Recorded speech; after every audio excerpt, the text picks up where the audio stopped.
तो आखिरकार काजल अडवाणी ने साबित कर ही दी कि खेसारी से हमेशा के लिए अलग हो चुकी हैं। जी हाँ, अब काजल अडवाणी खेसारी के बिना जी रही हैं अपनी जिंदगी। तभी तो काजल अडवाणी खेसारी के छोटे चिंटू पांडे के साथ मनाया अपना बर्थडे।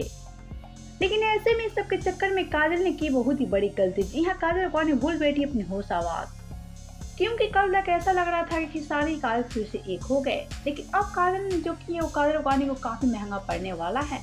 जी हाँ, चिंटू पांडे के साथ काजल का जन्मदिन मनाना पड़ेगा महंगा। तो वीडियो में आगे बढ़े उससे पहले वीडियो को लाइक कर ले, चैनल को सब्सक्राइब कर ले, वीडियो देखने के बाद इसे शेयर जरूर करें। और हाँ, अगर आप सब भी हमारे चैनल को सब्सक्राइब नहीं किए हैं तो जल्दी से सब्सक्राइब कर ले। तो चलिए वीडियो में आगे बढ़कर आप सभी को बताते हैं।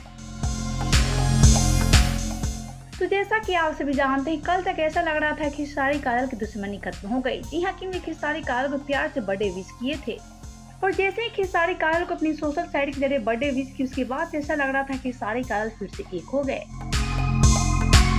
लेकिन ऐसे में सब इनके फैंस का भ्रम था, क्योंकि अगर खेसारी काजल एक हुए रहते तो खेसारी काजल के बर्थडे में जरूर जाते।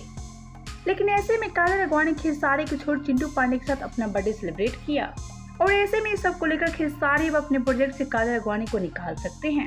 तो यही वजह है जिसके चलते काजल अडवाणी को महंगा पड़ेगा चिंटू पांडे के साथ बर्थडे सेलिब्रेट करना। तो आप सब क्या करें चिंटू पांडे और काजल अडवाणी के बारे में बताएं हमें नीचे कमेंट बॉक्स में। वीडियो पसंद आए तो वीडियो को लाइक करें, शेयर करें एंड चैनल को सब्सक्राइब करना ना भूलें।